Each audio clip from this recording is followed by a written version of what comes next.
मनोजवं मारुततुल्यवेगं जितेन्द्रियं बुद्धिमतां वरिष्ठं वातात्मजं वानरयूथमुख्यं श्रीरामदूतं शरणं प्रपद्ये। आञ्जनेयमतिपाटलाननं काञ्चनाद्रिकमनीयविग्रहं पारिजाततरुमूलवासिनं भावयामि पवमाननन्दनं। यत्र यत्र रघुनाथकीर्तनं तत्र तत्र कृतमस्तकाञ्जलिं बाष्पवारि परिपूर्णलोचनं मारुतिं नमत राक्षसान्तकम्। तात स्वर्ग अपवर्ग सुख धैर्यतुलाएकांग तुलनताहि सकल मिली जो सुख लब सतसंग। हे तात, स्वर्ग ଓ ମୋକ୍ଷର ସମସ୍ତ ସୁଖକୁ ତରାଜୁର ଗୋଟିଏ ପଲ୍ଲାରେ ରଖିଲେ ମଧ୍ୟ ସେ ସମସ୍ତ ମିଶି ଏ ସୁଖର ସମାନ ହୋଇପାରିବ ନାହିଁ, ଯାହା ସତ୍ସଙ୍ଗର କ୍ଷଣ ମାତ୍ରକରେ ମିଳିଥାଏ। प्रविशि नगर कीजे सब काजा, हृदय राखी कौशलपुर राजा। गरल सुधारी पुकर हिमिताई, गोपद सिंधु अनल शीतलाई। कौशलपुरर राजा श्री रामचंद्रଙ୍କୁ हृदय मध्यरे रखी नगर मध्यरे प्रवेश करी सबु कार्य कर। तांको पाई विष अमृत होई जाए, शत्रु मित्रता करे, समुद्र गाई खुरा परिमाणर होई जाए, अग्नि रे शीतलता देखा दिए। जय श्री राम, जय श्री राम। गरुड़ सुमेरु रेणु समताही, राम कृपा करी चितवा जाही।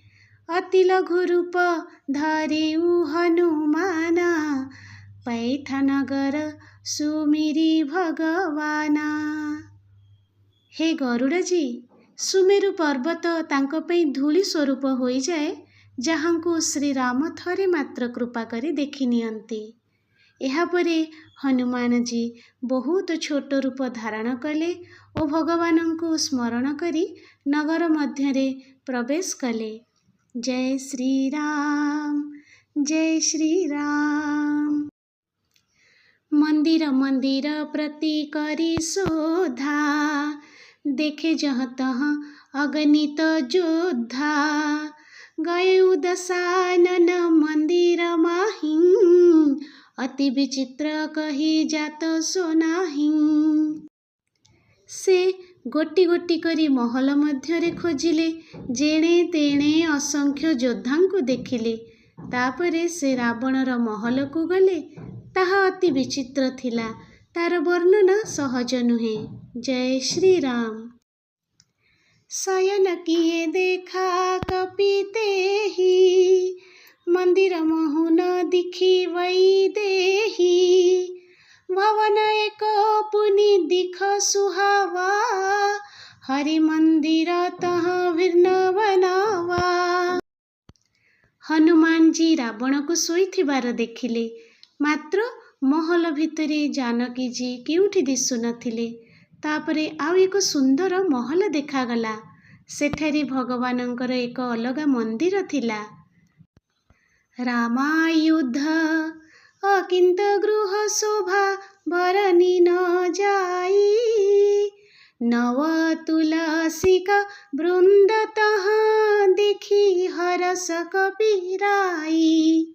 से महल रामचंद्रଙ୍କ आयुध चिन्हरे चित्रित थिला, तार शोभा वर्णना करिबा संभव नुहे। सेठारे नूतन तुलसी गछ सबुकु देखि हनुमान आनंदित हेले। लंका निशिचर निकर निवासा, इहा कहाँ सज्जन कर बासा, मन मोहु तरक करें कपिलागा, तेहि समय विभीषणु जागा। लंका तो राक्षसମାନଙ୍କ निवास स्थान, सेठारे साधु पुरुषଙ୍କର निवास किपरि हेबे? हनुमानजी मनकु मन एहिपरि तर्क କରିବାକୁ ଲାଗିଲେ। ଏହି ସମୟରେ ବିଭୀଷଣ ଚେଇଁ ଉଠିଲେ। राम राम तेहि सुमिरन किन्हा, हृदयं हरस कपि सज्जन चिन्हा। एहि सन हठी करी हूँ पहिचानी, साधुते होई न कारज हानि। से राम नाम उच्चारण कले। हनुमानजी तांकु जणे साधु लोक बोली जानी नेले ओ मनरे आनंदित हेले। से भाबिले तांक सह कौतुक करी परिचित हेबे, कारण साधुंक द्वारा कार्यहानि घटे नाही। जय श्री राम, जय श्री राम। विप्र रूप धरी वचन सुनाए, सुनत विभीषण उठी तहाँ आए। करि प्रणाम पूछी कुशलाई, विप्र कहु निज कथा बुझाई। ब्राह्मण रूप धरी हनुमानजी तांकु डाकिले। शुणिबा मात्रके विभीषण उठिकरी सेठाको आसिले। प्रणाम करी कुशल पचारिले ओ कहिले, हे ब्राह्मण, आपण निज कथा बुझाई कुहंतु। जय श्री राम, जय श्री राम। कि तुम हरि दासन्न मह कोई, मोरे हृदय प्रीति अति होई। कि तुम रामु दीन अनुरागी, आयहु मोहि करन बड़ भागी। आपण कौन जड़े हरिभक्त?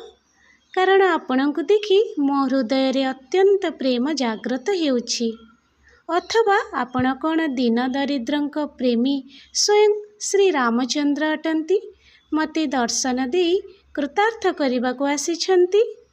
जय श्री राम, जय श्री राम, जय श्री राम। मनोजवं मारुततुल्यवेगं, जितेन्द्रियं बुद्धिमतां वरिष्ठं, वातात्मजं वानरयूथमुख्यं, श्रीरामदूतं शरणं प्रपद्ये। आञ्जनेयमति पाटलाननं काञ्चनाद्रिक मनीय विग्रहं, पारिजाततरुमूलवासिनं भावयामि पवमाननन्दनं।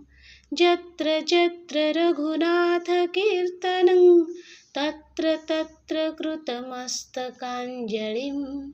बाष्पवारि परिपूर्णलोचनं, मारुतिं नमत राक्षसान्तकम्।